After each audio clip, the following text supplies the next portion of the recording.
बात उन दिनों की है जब लोग अपने बच्चों को विद्या प्राप्त करने के लिए गुरुओं के आश्रम में भेजा करते थे। बालक वरदराज जब 5 वर्ष का हुआ तो उसके पिता ने भी उसे शिक्षा ग्रहण करने के लिए एक आश्रम में भेजा।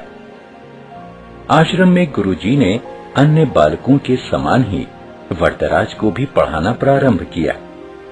वरदराज आश्रम में रह तो रहा था, लेकिन उसका मन पढ़ाई में नहीं लगता था। गुरुजी ने उसे तरह तरह से पढ़ाना और समझाना चाहा, लेकिन उसे कुछ भी समझ न आता था। गुरुजी जो कुछ पढ़ाते उसे वह याद ही नहीं रख पाता था।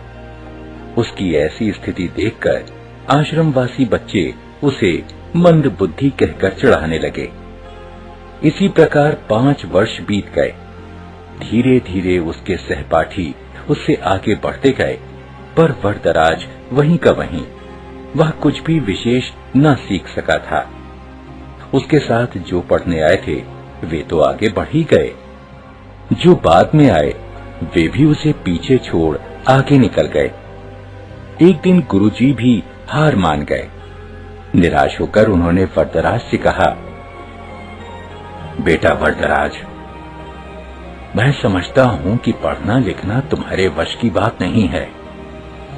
जितना प्रयत्न मुझे करना था उतना मैंने किया, पर मुझे लगता है कि विद्या धन तुम्हारे भाग्य में नहीं है। इससे अच्छा तो यही है कि तुम अपने घर जाओ और वहां का काम काज देखो। वरदराज असमंजस में पड़ गया। गुरुजी के मना करने के कारण उसे अपना भविष्य अंधकारमय लगने लगा। उसे यह चिंता भी सताने लगी कि घर लौटने पर उसके पिता क्या सोचेंगे। गांव के लोग भी उसे मूर्ख महामूर्ख कहकर दुत्कारेंगे। वरदराज करता भी तो क्या, उसने अपना सामान समेटा, गुरुजी के चरण छुए और वह भारी मन से विदा हुआ। वह उदास होकर अनमने भाव से चला जा रहा था। घर वापस जाने का उसका जरा भी मन नहीं था, पर कोई और ठिकाना भी तो नहीं था। कहां जाए क्या, उसकी समझ में कुछ भी नहीं आ रहा था। वह सवेरे चला था और अब दोपहर हो आई थी। रास्ते में खाने के लिए गुरुजी ने उसे थोड़ा सत्तू दिया था। उसे भूख प्यास भी लगाई थी। चलते चलते उसे एक कुआं दिखाई दिया। वह पानी पीने के लिए कुएं पर पहुंचा। वहां उसने देखा कि पानी खींचने की रस्सी की रगड़ से कुएं की जगह पर निशान पड़ गए हैं और मिट्टी के घड़ों को रखने से जमीन पर गड्ढे पड़ गए हैं।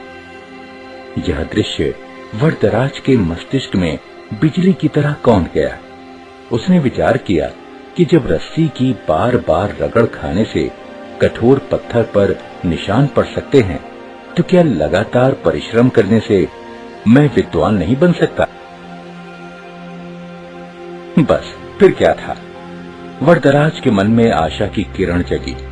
वह बुदबुदाने लगा, मैं भी लगातार परिश्रम करूंगा, अपने पाठों को मन लगाकर बार बार पढ़ूंगा और उन्हें याद करूंगा। फिर देखता हूँ कि मुझे विद्या कैसे नहीं आती। वरदराज ने कुएं पर हाथ मुड़ा और गहरी सांस लेकर आगे की ओर बढ़ा।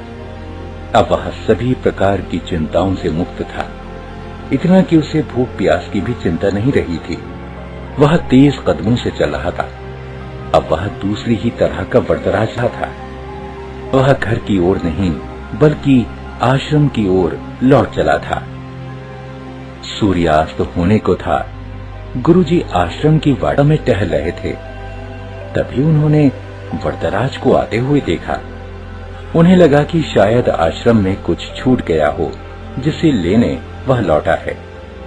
वरदराज ने गुरुजी के पास पहुंचकर उनके चरण स्पर्श किए। गुरुजी ने प्यार से पूछा, क्या बात है बेटा, क्या तुम्हारा कुछ सामान छूट गया जिसे लेने तुम्हें लौटना पड़ा?